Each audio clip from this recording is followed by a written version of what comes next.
Beautiful Jefferson County, with 56,000 acres of open space, 261 miles of trails, and 27 parks, ranks number one in the state of Colorado for property in high and extreme fire risk. Today, what you need to know to protect yourself, your home, and everything you hold dear.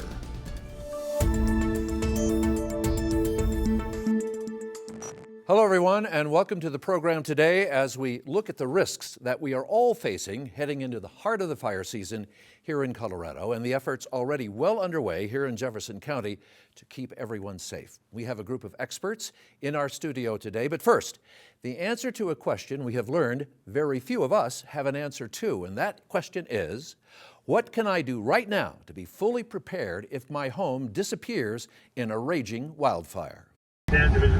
If your home disappears in a fire like this, taking everything you own, what is the first thing you need to do to begin your recovery? The answer is a plan that you make right now.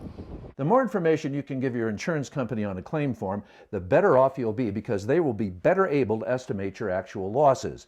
It's a very simple process. Here's how you do it. You're going to document all of your possessions with either your tablet or your phone. You're going to take videos or stills, and you're going to begin with your closets. If you're recording video, you can even include a narrative of what you paid for any items if you can recall. Kids' toys and, oh yeah, brand new ski helmet, $95. Failing to have a photo or any video evidence of what's in your closet can result in a simple bulk estimate by an insurance appraiser, sometimes as little as $200. Most of us have jeans and jackets with bulk values far in excess of that. Then think big. Photograph your appliances, refrigerators, ovens, microwaves, and dishwashers. Make sure that you get serial numbers and brand names as well. They should be easy to locate. Photograph each room in your house, get pictures of your furniture and your electronics, and when it comes to those televisions, get the serial number plates off the back of those as well. That will help you recover the actual value. Then photograph your cabinets, drawers, and any boxes or plastic storage containers, for example, those that contain your Christmas keepsakes and any other seasonal items. Then go really small. Photograph your art, your collectibles, your jewelry. You don't have to worry about the really small stuff, such as cleaning supplies. We all have them. We all get basically the same recovery value. And don't forget your garage, your lawnmower, your snow blower, your freezer, and any tools. Having to remember later may prove difficult. So there you have it. You have done your home inventory, and the question is, now what? And that's a question for our experts today. We're going to have them weigh in on that very question in our studio today from the West Metro Fire District, which is headquartered in the city of Lakewood. Wildland Coordinator Captain Brendan Finnegan.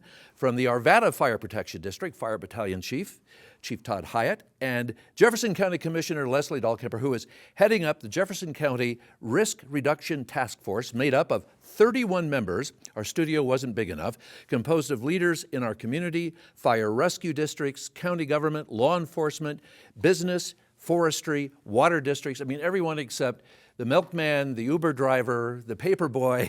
I mean, all covered. It's a big group. Welcome to you all, and thanks for being part of our program today. So I want to start with home inventory because it turned out to be such a big question.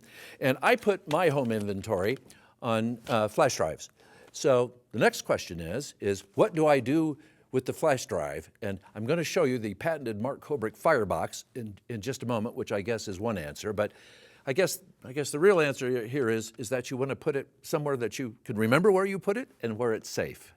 Yeah, Mark, you have two of them there, so one with a backup is a great idea, but keeping it one safe, in a fireproof safe and or in a go box like you have here, so that you're grabbing it as you're evacuating. There you go. Maybe the fireman would actually remind me, hey, you idiot. Hope you have your home inventory, because people are in such a panic, when this happens. Yeah. So what I discovered is only 30 million Americans have a safety deposit box, which kind of surprised me, because that's a great place to store everything, including your home inventory. But short of that, I have a go box. And I think this is something the two of you subscribe to. So the question is, what do you have in there? So first of all, I included a list of all my computer passwords. By the way, These are things that I gleaned from people who, in the aftermath of a fire, what don't you have? And so many people, for example, the Marshall Fire, a lot of people were at work and never got back home, so they lost everything, and they don't have an electronic password keeper, but that was important. In an envelope like this, I would put my will, probably the original and not a copy.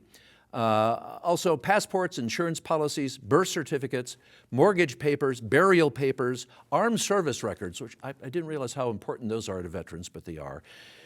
Small jewelry maybe, and bonds. So that would be a good idea. Yes. And I just, for any additional papers, I brought another envelope for, because there's going to be stuff that's not going to fit in the first one. Your favorite book of family photos, and I know people try to haul out, as I've watched this, they try to haul out, 40 albums, and maybe you just need to pick the hits and walk out with those, or you put them all on a flash drive and walk out that way. Yeah. Interviews with fire victims, they all missed their toiletries. Everyone missed their cell phone charger, and most everyone that I talked to said they missed something warm. So I have a coat, and I have a fleece, and I have also an extra pair of shoes. I couldn't believe these poor people, the shoes they had on were soaked because they been marching through the snow and the muck and everything else, if they were lucky to get home even for a few minutes. And then they realized that everything, was gone. Also, a pair of socks. I can't believe how many times a pair of socks came up, an extra pair of jeans, and most importantly, ladies and gentlemen, extra underwear. I'm telling you, what happens, as I've discovered in a fire zone, is that it sells out for miles. Every Walmart, Target, Macy's, they sell out of these items first, especially underwear. And just for good measure, I threw a flashlight in there. So here I have my go box. I'm not sure where I should store it. I mean, I don't want to put it someplace really obvious, right? In case somebody wants to, borrow it from me before I get a chance to use it illegally. So the question is, where would you guys suggest putting something like this? For me, I'd suggest somewhere where it's going to be, that you can remember it and easily grab it. You don't have to go hunting for it behind all the Christmas decorations in the basement, but maybe in a front room closet or a mud room, somewhere you can get it into your vehicle quickly. Right. Just a place where, I thought, well, I'd put it in my car, but, that would last for a couple of weeks, and then it'd be in the way. And sometimes, too, you can leave some of your important papers in a bank safety deposit box. Or if you have some type of small portable safe that you can bring with you as you go. Yeah, I don't know why more people, and I know the numbers for bank boxes are increasing because of wildfires. People see the video and how fast they move and how quickly everything's destroyed. So I think more and more people are going that route, but it's been one of those things that has kind of been on the back burner until now. So Leslie, here we are, Jefferson County, this massive place, miles and miles of trails, literally dozens of parks. And as I said in the opening of the show, Colorado ranks #1 for especially, I think, conifer and evergreen are two areas in Jefferson County at huge risk. How do you even begin to look at that in terms of protection? It's a great question, Mark. One of the things that we know is when we invest in mitigation and when we invest in community education on the front end, it saves lives, it saves dollars on the back end. So we are wholly focused, and we've made reducing wildfire risk a top priority here in Jefferson County. And it really begins by bringing together all of those partners that you talked about a little bit earlier to really identify where is our greatest risk? Where do we have high wildfire risk? How are we responding? How does an organization like Jeffco Open Space, which is responsible for so many acres of wildland area that's in a high-risk area, really focus on mitigation with partners and do it well? What does that look like? How do we work on it together? Right. Collaboration is absolutely key to this work. I saw that our fire risk is even higher than Sonoma County, California, Butte County, California, and here we are, still in the midst of soon early spring and then late spring, and no one knows which way this is going to go. But the last few years have been incredibly dry, and the experts are saying our subsurface soil is so dry we really have no chance of recovery in the short term. Well, when we think about the wildfire season, we think about it absolutely year-round, no question about that. In Jefferson County, we have the topography that contributes to wildfire risk, dense conifer forests, upslope conditions, steep, you've got canyon areas as Right. well. We know fire travels faster uphill, so we've got that issue as well. Lightning strikes that can work against us. And of course, our changing climate, a lot drier than it used to be. So all of those factors and more. In addition to that, we've got development in what we call the wildland urban interface, where you have businesses and homes and other structures working hand in hand with forested areas, and that creates a unique situation as well that not only Jefferson County is working on, but we're addressing it statewide too. Right. It's just such a difficult thing to approach so much area and so much space. And we were talking a moment ago about the chaos in a fire, which was the situation in the Marshall Fire. Most recently, you guys were in there knocking on doors at the last moment. And I told our firefighters this, Leslie, that the number one call for a good hour and a half, I think, in newsrooms across the city was, we are under pre-evacuation. What does that mean? So now that I've got the two of you here, here's a good opportunity to explain that. Absolutely. When you get a pre-evacuation notice, it's an early warning for you to gather that go box, to gather your people and pets that might need to leave, to get your prescriptions, to gather those items that you might need when you leave your house. So often if you get an evacuation notice, people know it's time to go. But that pre-evacuation is an early warning for you to monitor the weather, to listen to your social networking sites and your news so that you can be alert and aware, so that you can make the determination when you feel uneasy. It requires no additional training to say, I feel unsafe, or I smell smoke, or I think, you know what, it's going to get difficult for me to leave my house because the means of egress or the roads are going to get congested. So that's your time to monitor the situation and determine when it's right for you to leave. Right. We saw that in the Paradise Fire out in California, one road in, one road out, and it was packed, and there were people who actually perished on the road out of town. These things happen so quick, and as we said, they're so chaotic. What is the human nature? Is the human nature to wait till the last minute? I mean, I don't know that I've ever seen an early evacuee. I just always see, by the time I get there, it's this mad rush, and everyone seems to be leaving at the same moment. Is that the pattern? You know, I think it's all going to depend on what emotional connection the citizen has. You know, are they an owner, long-standing owner that's been there a long time, or family history there? Are they a renter and just are they ready to go and don't have much to think about to pack up with them, and just the messaging they've received? So we see varying amounts of personnel that are evacuating. We have found homeowners still in their homes later into the fire, and you know, we've helped them get out quickly. I know that some 24,000 cell phones and landlines got emergency calls in the Marshall Fire, and maybe this is something the task force is looking at too, Leslie, but most cell phones are registered now for emergency alerts, and it seems to have worked pretty well. I mean, we really got out of the Marshall Fire pretty good, but I guess my next question is, when you get that call, how much time are you looking at from the moment you get that call to the moment you have to leave, or is it hang up and run?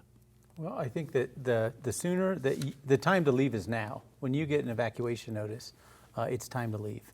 And the sooner you leave, you give you and your family the best chance for survival, because every second you waste or take to gather up items, because now it's become reality and you need to leave, the roads become more congested, they become smoky, you have first responders rushing into the area, and you have all of the neighbors rushing to get out, and it becomes quite chaotic. So the time to leave is now. Yeah, the minute to go is now. You know, Leslie, we have wonderful firefighters in Colorado, and for better or worse, they're very well trained, and they train all the time, and we have a lot of video of firefighters training, but also they've trained a lot on the job. So they recognize these things for what they are, and our response times are pretty good. But still, as I look at it, especially as I look at Jefferson County and how dry it could potentially get here, in the coming months. I wonder, how does the task force address a readiness factor for what, in fact, we may be facing? There are a couple of areas that the task force has focused on. It was actually tasked by the Board of County Commissioners in Jefferson County with looking specifically at mitigation. So how are we proactive on the front end? Because we know when our forests are healthy, when they're not overly dense, when we've got spacing in between trees, those wildfires burn lower to the ground. So you don't see the crowning in the trees that we saw in some of those other wildfires, or the embers being thrown a mile out and then spotting other fires. So mitigation is a critical component in all of this. You know, Colorado saw 3 of its most historic wildfires a year or 2 ago, and that really prompted the state legislature and the governor to identify new sources of funding to help private landowners in terms of mitigating their property. We as a public entity also work very closely with private landowners in partnership to say, how can we work together to make sure that we create the kind of space that we need so wildfires can burn in a more healthy and I would say probably in a more natural way than what we typically see. We have remarkable pictures of lab tests of homes and defensible space. Yes. And I have this wonderful brochure now, Ready, Set, Go. Just Google Ready, Set, Go, and you can actually get a brochure, or at least get an electronic copy of the brochure. But what we've discovered in watching these lab videos is that defensible space becomes a critical item. It's as simple as the bark around the base of a home, which always seems to ignite first, or it's the leaves and the pine needles up in the gutters. And the lab video of that is really alarming. There's this wonderful machine in the lab that simulates all of that, an ember machine, and it's blowing out these hot embers onto a home, and it's just a matter of minutes before the home is fully involved. So is that a good place for all of us to start as homeowners, gutters and defensible space around our house? Yeah, I can speak to that. You know, we're definitely pushing that message even more right now, and reaching out to all of our HOAs. You know, we have the immediate zone around the home, 0 to 5 feet from the home, to really harden your vegetation, get rid of the mulch. We saw numerous mulch bed fires throughout the night of the Marshall Fire, immediately and hours later as the embers smoldered. Oh, really? Yeah. Oh, because the embers were still moving in the wind. And just buried into that mulch, and it would catch, start to lick up the side of the home late on. But removing, bushes and trees that are right up against the homes, and then beyond that, like the commissioner stated, the 5 to 30-foot zone from the home, even more limbing of the vegetation to keep those fires on the ground if they do establish. And then the 30 to 100-foot zone from the home. Really? Extended zone. 30 to 100 feet. So that's everything? Well, we're not saying clear cut the property, but to keep it manicured and keep it limbed up, and it keeps ground fires from getting up into the taller trees. Wow, that's a lot. And from the fence lines too. We saw a lot of vegetation right up against the fences that was also catching fire, and then that's a wick right to the home. I'm thinking, this is my house, and I live near open space, so I'm just going to, I will have to clear cut it, I do think it's interesting when we talk about wooden fences. I live in a subdivision, and we're going to talk about hardening suburbia, which that's a huge leap. That's another one of those colossal problems, particularly depending on the age of the subdivision. But we have these wooden fences that come right up to a house. And I know in some of the big wildfires I covered, it seemed, those fences actually were like matchsticks and actually carried the fire up to, am I wrong about this? I mean, I thought that's what I saw, but I'm not sure. You're absolutely correct. Anytime we have combustible materials leading up to our homes, it can lead to disaster. The answer is we need to change maybe our building materials or our fence, the types of fences that we use. I know a lot of neighborhoods are going to Trex. I guess that would be better. But maybe if you have to evacuate your home quickly, one of the first things you do is go out and cut your fence down. I don't know. I'm just thinking as any opportunity to save a home, and that looks like a direct pathway for fire. I watch fire just move across. The thing is as these fires move, usually it isn't a flame front that hits a house. It's raining. If you can think of the way rain falls, think of every raindrop instead as a fire ember, and it comes down. And anything that's combustible could catch fire. So if it's close to your home and it's your patio furniture, maybe bring it inside when you're under your pre-evacuation alert. It's everything that could contribute to starting a fire within 5 feet of your house. The random nature of it is remarkable. For example, you just look at the Marshall Fire, the homes that were left standing, and then the 6 next to it or behind it, around it, were all gone. And I know that patio furniture was a big culprit in that. You mentioned that. So that's one of those things that you get inside in your pre-evacuation moments, I guess. While you're picking up your firebox, you get out there and get that off. Yeah. Leslie, the impact of a 100,000-acre wildfire in Jefferson County, and these are state numbers, could result in the evacuation of 60,000 people. I don't know how the Marshall Fire had a lot of people, but not 60,000. The Paradise Fire in California, another one. I think there were 25,000 people in the entire town. It also results in the destruction of 10,000 homes and 100 businesses, and an estimated minimum of $5 billion in loss. Are people aware of that? I mean, I personally was not aware that we were looking at that kind of risk. But those are hard numbers. That's real math. The numbers are staggering when you step back and you think about that and what that means for our communities, our foothills communities, and our fire chiefs in Conifer, Evergreen, along the Highway 285 corridor have done fire modeling that shows a fire moving from the west down to the east, easily, jumping the Hogback and C470 and then moving into those grassy areas. So it really forces policymakers, whether we're working at the county level, at the state level, or the national level, to think about what can we do in our communities to harden homes, to make them more fire resistant, in addition to what we've talked about regarding mitigation. We were talking about defensible space just a moment ago. The Board of County Commissioners in January passed a new measure to tighten up regulations. So anytime you're doing new construction, you're building a new home, for example, you're adding on to an existing one, or maybe you're switching out your roof, you're going to have to show proof that you have defensible space that meets the county's regulations. That's a good first move.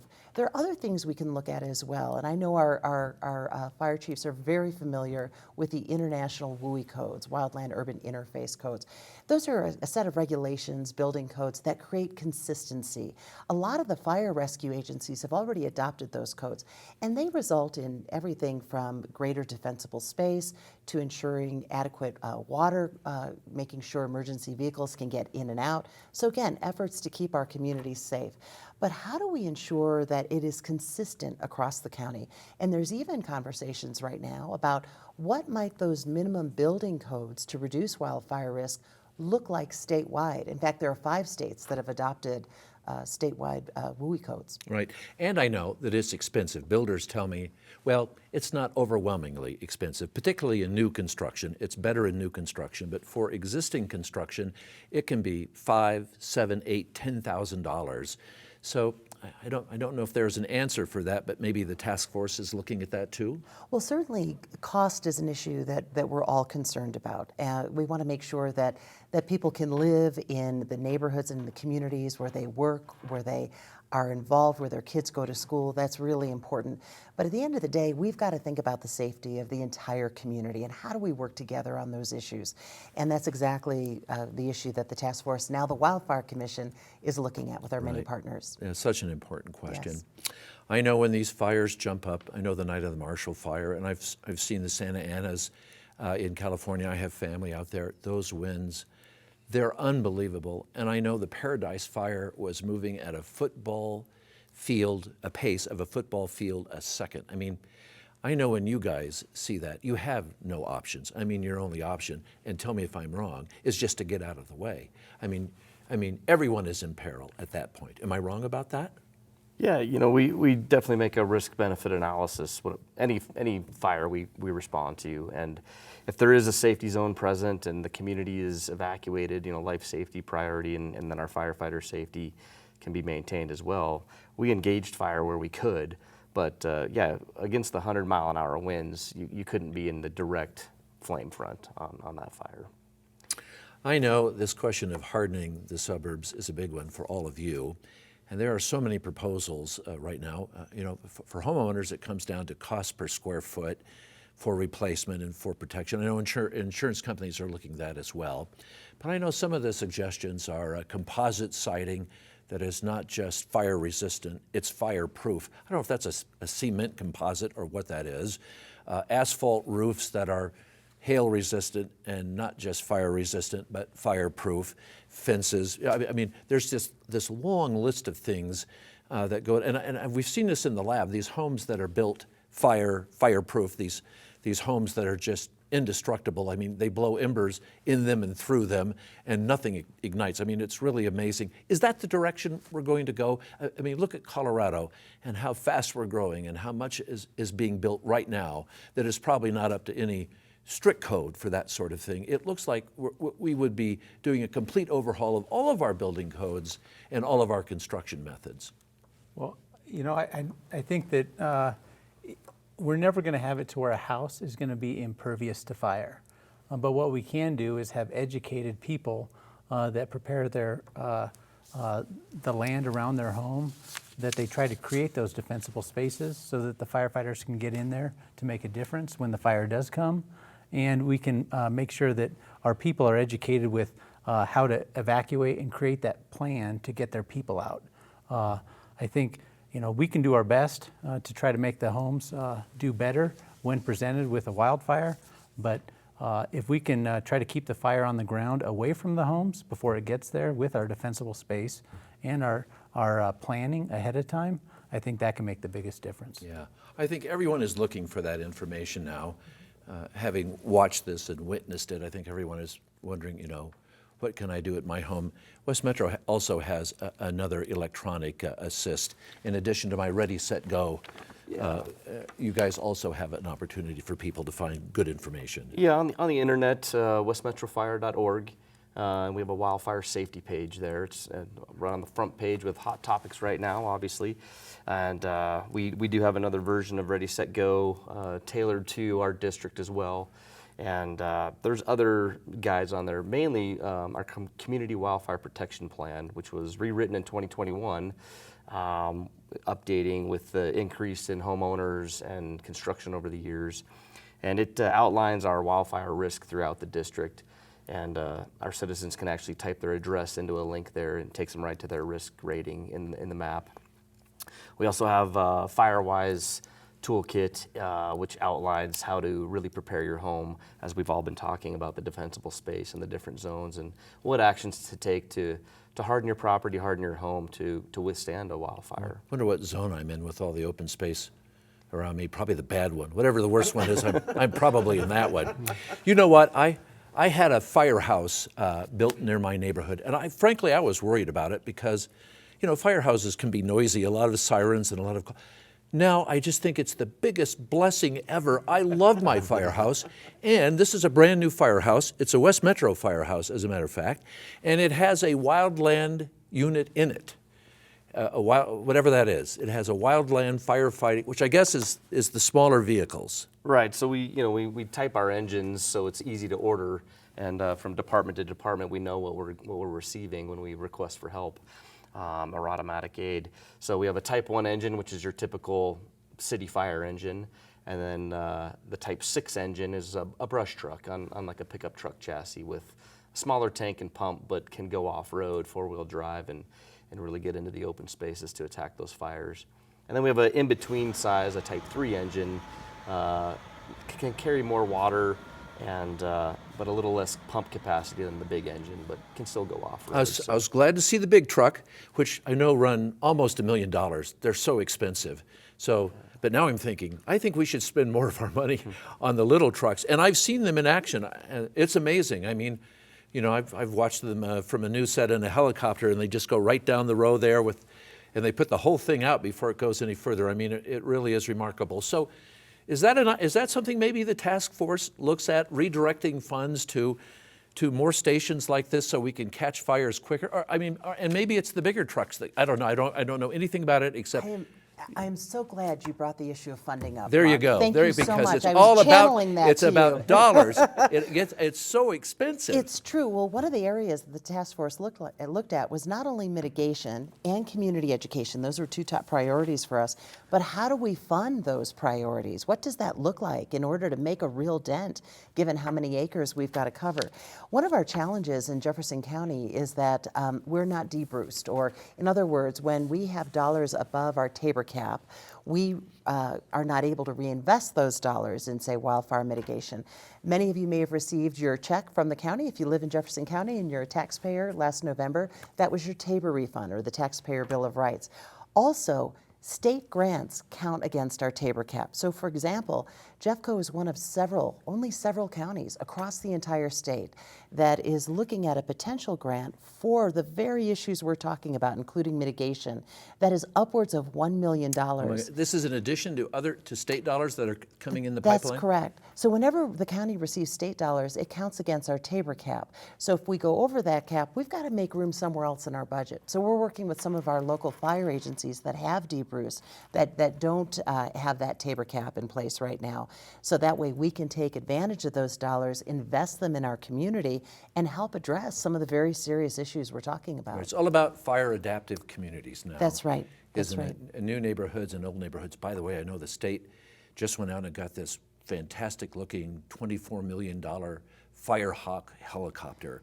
And it's a beast. I don't know if they've taken delivery, but it's soon. And I just can't imagine that that you guys don't need more tools like that, because it seems like at some moment, Leslie, it looks like from the air becomes the only option if the winds aren't so bad that they can't fly, but it looks to be an excellent tool. It's a critical tool for Colorado, no question about it. And it was a tool that the Colorado Fire Commission was also involved in working on with many leaders around the state to bring that to Colorado, but also truly the legislature stepping up and saying, look, we need to pay attention to this, we need to pay attention to it now, and work together to make sure that we've got the resources we need in Colorado to fight these fires. Right, and that's the question. I mean, are we moving that way? Have you guys been moving that way for years, do you think? I mean, is that where you're positioning yourselves, your departments? For air support like that? I guess for wildfire, I guess retooling for, I don't want to say less fire protection for cities and towns, but maybe more emphasis on wildfires given the drought conditions. I mean, do you guys reposition yourself? You look at this There's and no doubt. The resources that I know the Arvada Fire Protection District and probably West Metro as well, the training that we've undertaken, the community protection plans that we're working and developing, our pre-planning, our mapping, a lot of our emphasis has been on getting ready in that wildland urban interface for those events. when you say wildland urban interface, you're talking about the edge of the city and the beginning of all the open space in Jefferson County, which is hundreds of square miles. It's just insane. Do you know, and this is chilling, in California, where they had, I think at one point last year, 600 some fires burning, or maybe it was zero. Anyway, they had big place, big state, very dry, lots of fires. You cannot get, you will have difficulty getting homeowners fire insurance for your home. I mean, they're pushing people into risk pools. And here we are, this giant state that's still incredibly dry. Is that something that could happen to us? I think people would be terrified to know that might be down the pike. Well, I think it's certainly a concern for our community, no question about that. And that's why you have leading folks in Evergreen, in Conifer, usually with the insurance companies, who are doing a lot of that community education work to make homeowners aware of what they can do to either harden their homes, create the defensible space we were talking about earlier, because if they're proactive, that certainly helps them with some of those issues. Right. But without a doubt, it is a concern. Right, and then there's the cost of insurance going up. I mean, I'm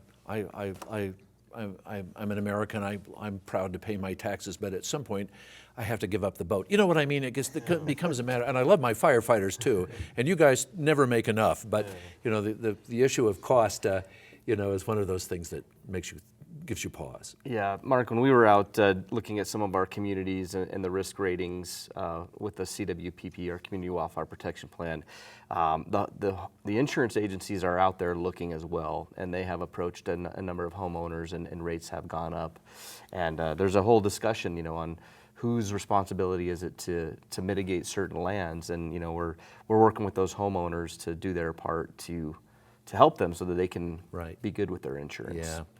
Yeah, that's going to be a real problem. There's a whole show on insurance to do there as well. And another big question, and another thing that sets our phones off, and as I said, you guys have dangerous jobs, but when you do prescribed burns, our phones light up. Well, I think people are just so attuned to it now. They see smoke, and immediately it's like, oh no, there's a huge fire burning somewhere. And everybody knows somebody who lives in one corner of the metro area. And a lot of people in Jefferson County being close to open space, I think they're very attuned to it. But I think prescribed burns are a very necessary part of what you do.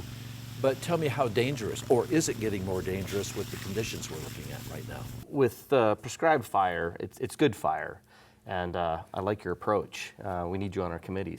But, and like the commissioner stated earlier, if we can keep fire on the ground and in controlled environments, that's what prescribed fires are.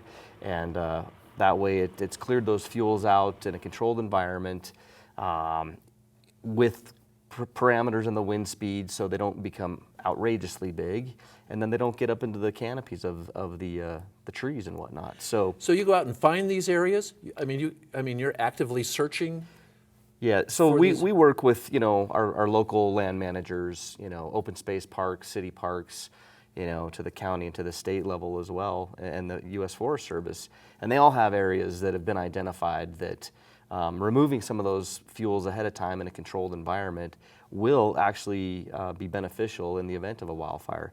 We saw that in Summit County a few years back with the Buffalo Mountain Fire, where they had a really successful treatment program ahead of a wildfire there, and it pretty much stopped at the doorstep. Yeah. The thing is with these vegetation fires is that it's not if, it's when. And fire is natural. And so it can be healthy for the ground and the areas if fire does get into some areas, because it can help to clean out all that built up years of dead and dying vegetation. So when we do these prescribed burns, it's so that we can, on our terms, with all of our resources in place, in good weather, and carefully pre-planned, we can go in there and we can make a difference ahead of time so that we created that fire break to prevent it from becoming a catastrophe later on. Mark, may I just add something? Sure. I had an opportunity to join the Lower North Fork Fire Rescue as well as the Forest Service to see a prescribed burn up close. And the amount of planning that goes into a prescribed burn is absolutely extraordinary. And I was incredibly impressed to see it, as well as a number of firefighters lining the road as they were watching the movement. They were checking weather conditions. And not only is it good for creating healthy forests, as you were saying, but it's also great for habitat and for wildlife as well. So there are a lot of positives that come with it. But I think we need to continue to have these conversations. I think we need to talk about the safety measures that go into place and more. It's really important, because I know it worries some people, but we just need to be thoughtful and strategic about it. It's an important tool to I have to tell you, the media used to ignore them, but people see them now, and they are immediately raising the alarm. And maybe I think people think they're helping. There's smoke and, near, you know what I mean? Yeah. I know you guys get the calls too. I know you do, but as necessary as they are, they terrify people. That's what I know it's important, but it's one of those things. And it's so hard to announce them, Yeah. because it's not news really until they happen, and it's like, oh, look at this. Don't worry, it's a prescribed burn. Yeah, and we do our best with all the social media platforms, the messaging, CDOT road signs as well, to Yeah, get the those electronic messages signs out. are great. Speaking as a person who is always in the car, it seems, when a fire is breaking out, the electronic signs are always terrific. Leslie, 60% of your district is in a fire overlay district. So that's first of all, that's astonishing. That's more miles than I can count with even my shoes off. So it's a lot. Are you going to push for more fire protection in those districts, or just more observation? I'm just wondering, how does the fire district approach an area of that size that is so prone to fire? What are the plans for the people who live in those areas? Well, we're looking at a number of strategies, many of which we've talked about, being well prepared, making sure there's a lot of community education, that people know what to do, what it means to be ready, set, go, and how do I respond in case I get that pre-evacuation call. But the other piece we really want to look at is the proactive piece, and that comes back to mitigation, thinning our forests, making sure they're healthy. There are two other big areas we're looking at, again, at the statewide level and also locally, and that is, how do we take a measured, thoughtful approach to building codes and regulations? How do we think about growth and development in the wildland-urban interface? How does that also need to change in light of the increased fire risk that we're facing? And for someone like me who's a county commissioner, that's a core part of the work that we do as county commissioners. We look at land use, we look at growth, we look at development, we have rezoning cases come before us all the time. So we want to make sure that we have regulations in place and we're taking a hard look at those to ensure that they really are addressing the issue of wildfire risk, whether it's defining what exactly is the wildland-urban interface area in Jeffco. That's something we're looking at, especially right now. That overlay you talked about is 6,400 feet and above. We're looking at bringing that down lower and expanding it. In fact, there was even a suggestion that all of Jeffco should be in the WUI, and that maybe we look at different ways of approaching the WUI depending on where you live, whether you're in Lakewood or up in Conifer or Evergreen. So we're looking at a number of different approaches. Right. A lot of studies show that these are great fire departments with great professionals in them, but a lot of studies say they need more people. Do you guys feel undermanned? I mean, given the threat that we're looking at, do you think you have enough people? Do we need more people? Do we need more funding? What do we need to be up to the task?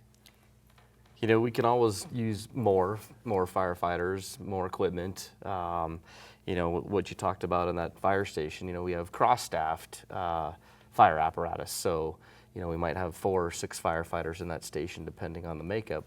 But in the event of a wildfire, we would take both of those trucks and split up the membership there. So yeah, if we, had a blank checkbook and could hire more and staff both rigs all the time, it would provide a faster response with more personnel. Yeah. Fire chiefs in fire zones always say after a big fire, can't hire your way out of a fire. They're just too big and too fast. So I guess it's all about preparedness. That's what it's all about. Well, there's a lot to think about here. Fortunately, the state is spending money. The fire task force is on the job, and firefighters are now, I think, more vigilant than ever for things that can get out of hand. It's been wonderful having you all here today and having this information, and let's hope going forward that maybe in a couple of years we could, maybe we just get some rain. That would really, that would really, maybe a lot of rain and a lot more snow. Yeah, Still in the drought. Still in the drought. So difficult. Well, you have dangerous jobs. Leslie, sometimes your job's dangerous as well. So stay low into the ground. As dangerous as Stop, drop, and roll. That's that's what that's what we got to remember. You and I. my next public hearing. I'll keep that in mind. Stop, drop, and roll at the public hearings. And the two of you stay safe, and all your Thank people, you. we hope that they stay safe as well. And it was great having you here today, and we hope that all of you have taken some information away from the show, and we appreciate you joining us today as well. Stay safe.